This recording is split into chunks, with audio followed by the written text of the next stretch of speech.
Apparently you guys wanted to know a little bit about emergency preparedness because you guys packed the house, or either that or you just heard we had a bunch of good food and entertainment. Because seconds matter during tragedy. Seconds save lives. So how do we give you the information that you need to make the decisions to save your life and the life of your loved ones? So that's why we did emergency preparedness tonight. So it's my pleasure to present these awards. The first two awards goes to our citizens, our unsung heroes, and to me they are heroes. On July 2nd, 2019 at the Desert Shores Beach Club, Anastasia, who's here tonight, was enjoying the beach and water with her mother and her aunt. Two on-duty lifeguards who we see here were seen rushing towards where Anastasia had been seen playing. Anastasia was in the water face down. The lifeguards, Rachel Utley and Justinian Grant, brought Anastasia to the shore. The lifeguards laid her unconscious body on the ground. Both lifeguards sprang into action and began CPR on Anastasia, eventually reviving the 3-year-old. Las Vegas Fire and Rescue arrived on scene and for safety precautions transported Anastasia to the hospital where she was later released. Responding Las Vegas Fire and Rescue paramedic Richard said both lifeguards kept the scene calm through their professionalism, composure, and confident manner. Richard stated, "We couldn't have asked for more from them. Due to Rachel and Justinian's actions, Anastasia required less medical intervention from Las Vegas Fire and Rescue than a typical near drowning. Through their superior skill and attentiveness, Rachel and Justinian prevented another child from drowning in the Las Vegas Valley, and Anastasia alive and well today because of their heroism.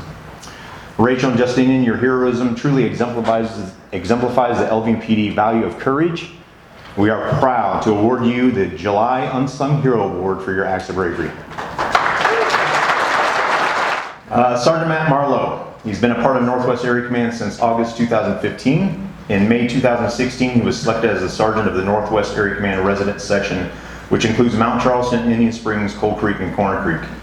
There are approximately 2,000 people that live north of Kyle Canyon Road within these outlying towns, and that doesn't include the million visitors each year, the commuters to and from Creech Air Force Base, and of course our travelers up north. And we're hoping the Area 51 people don't come south.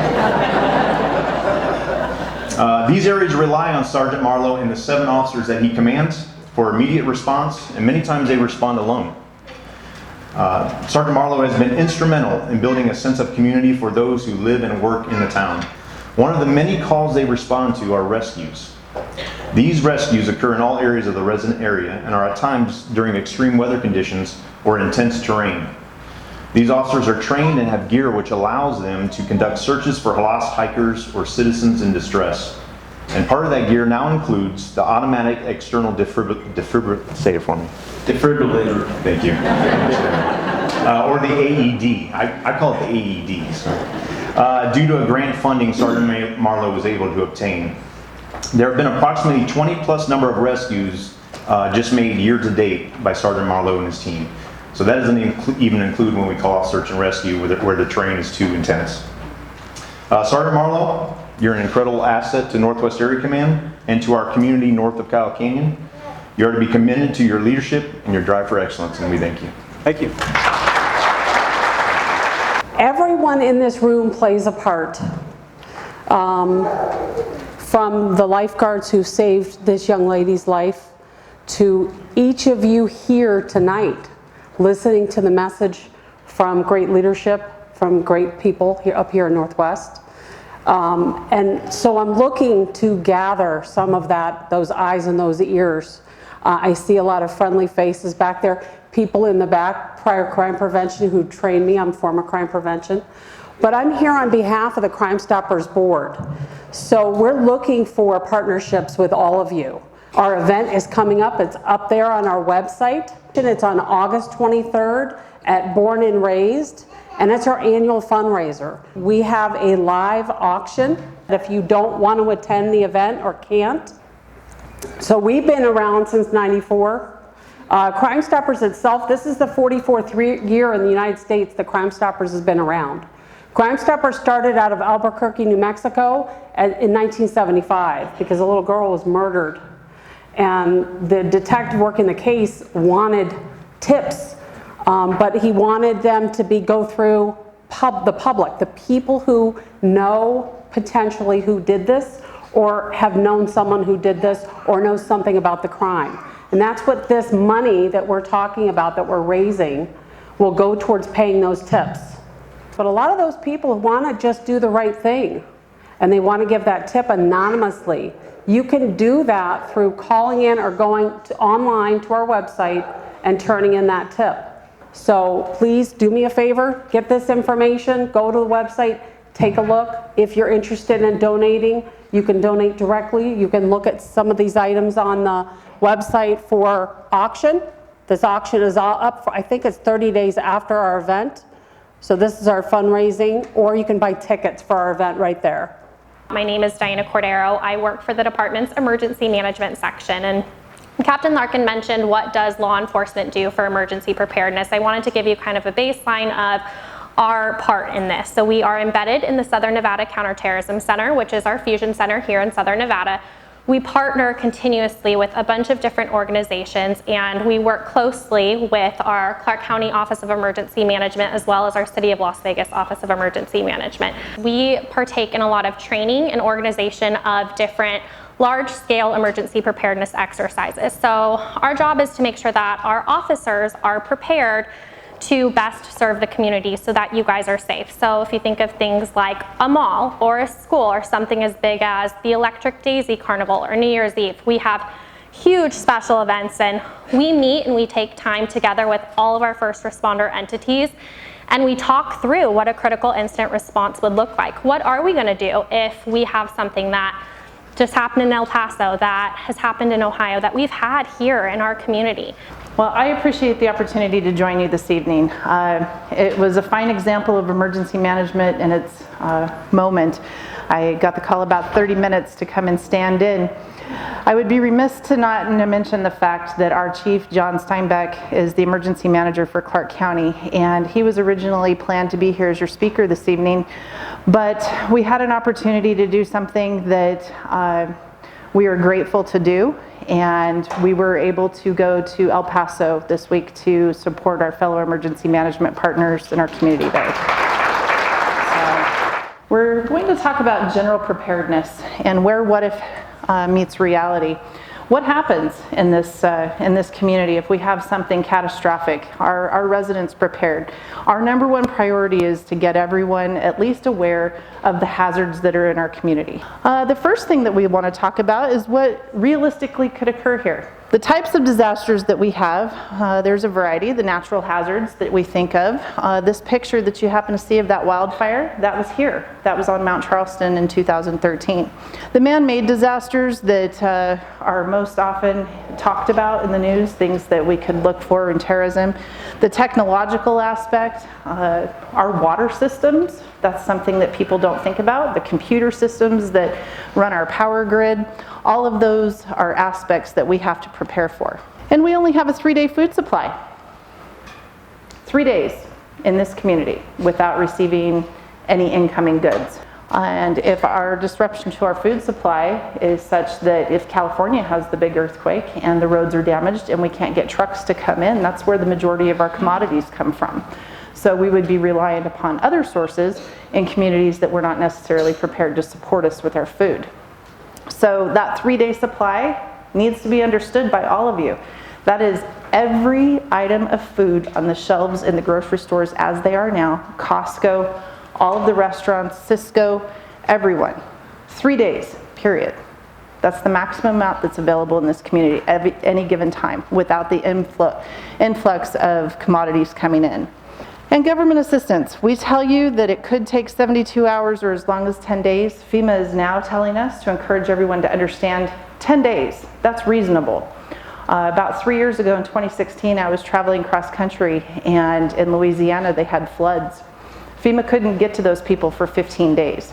They couldn't physically get to their communities to provide them support and bring them aid for 15 days because the roads were impassable and they couldn't get to them. So our community is unique in that way as well. We only have 4 major ways in and out. And if we have a disruption, there could be difficulties and challenges in getting here. So this is one of my favorite quotes. because it is actually the most important function of getting prepared and having what you need is planning, thinking about it. What do you have on hand? What do you need to get? So that family kit, creating your plan, putting your stuff together, all of that. Now it's the action items. Now you know you're in trouble if you don't have this stuff because the community cannot sustain itself. And we rely upon our residents to have an understanding. And through presentations like this, we want you to have a real clear picture that you have to be able to support yourself because there are no other services. FEMA is not swooping in and bringing trailers of food. They're not coming in and providing you housing right away. None of those things are there. We will do the best we can as a community to support you and be able to get the services to you as we can, but it is impossible and it's unrealistic to believe that the police and the fire departments can stand and be able to support you for any period of time. You have to be able to do that on your own as a resident, and we rely upon you to.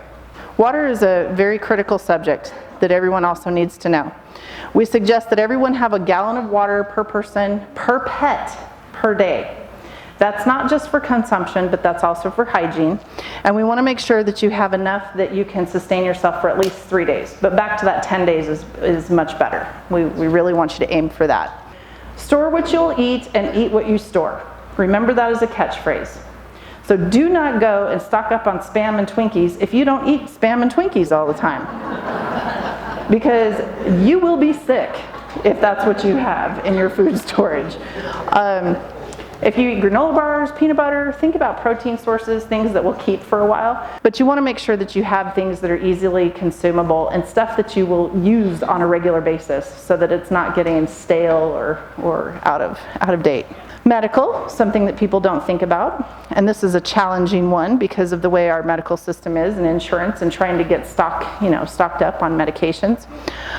We want you to make sure that you have plenty of medications on hand. A couple of years ago there was a really hard winter in Buffalo and ambulances were having to deliver diabetic supplies to those that were housebound because the snow was up to the roof. You have got to make sure that you have what you need to take care of your medical issues.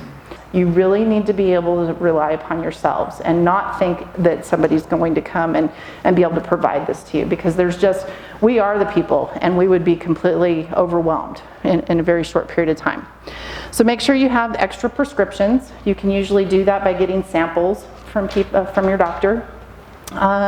And make sure if you wear hearing aids, you have extra batteries, glasses.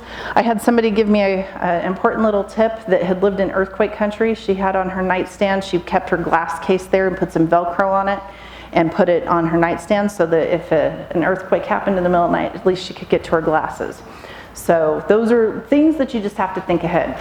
And your pets. We want you to plan for your pets like you do children. They're completely dependent upon you, and we do not want you going off and leaving them to fend for themselves because then that creates another disaster for first responders and people that are there trying to help. And if you don't have the things that you need for them, you will have difficulties sheltering with them. If an incident comes up that you have to go to a shelter facility, you will not be able to shelter your animals if you don't have the adequate paperwork or devices to keep them restrained. So make sure you have that. Communications, how are you going to know what's going on? Are you going to be watching the news? Will the news be working? Will the radios be working? Well, we hope. We hope. So there are all sorts of ways to get information, and in preparing for understanding what's going on, we want you to pay attention to the news media sources that are out there, listen to the radio, follow the instructions that are given through the community because each incident will be very specific and the directions will be very specific. If there's evacuations or if there's sheltering information or if there's a need to receive medications, you want to be as informed as you can possibly be. And to do so, we have a couple of mechanisms that we have established in this community that everyone is welcome to and we encourage you to sign up for. One is this Southern Nevada on the Alert. It's at the bottom of the screen, that website. You can self-register and receive alerts. And then we have this new app that is free and available in the community to everyone. We encourage everyone to have you download that. On this app, you can begin to build your plan. What are you going to need? You have a family of 4. How many jars of peanut butter do you need to sustain yourself? And you have a cat and you have a dog. So what are you going to feed your cat and dog? For how many days do you need food? The app will also help you create a communications plan. Who's your plan A, your plan B, who's your out-of-state contact, how are you going to get in touch with them, and what other means. It will also have the local resources that are nearby you. Where are the police stations, the fire stations, the potential shelter locations, and the evacuation routes. All of that information will be pushed through this app. Preparedness begins with everyone in this room, and I will circle back to the fact that your first responders in this community want to be there for you, are there for you, but can realistically only do so much for you. And we rely upon our residents in the community to be prepared and to work towards making sure that they are self-reliant and that you have the information that you need and that you're also able to deploy that. Then our next First Tuesday is September 3rd here in the same building, so September 3rd. We thank you for coming. You guys have a safe trip home. Thank you.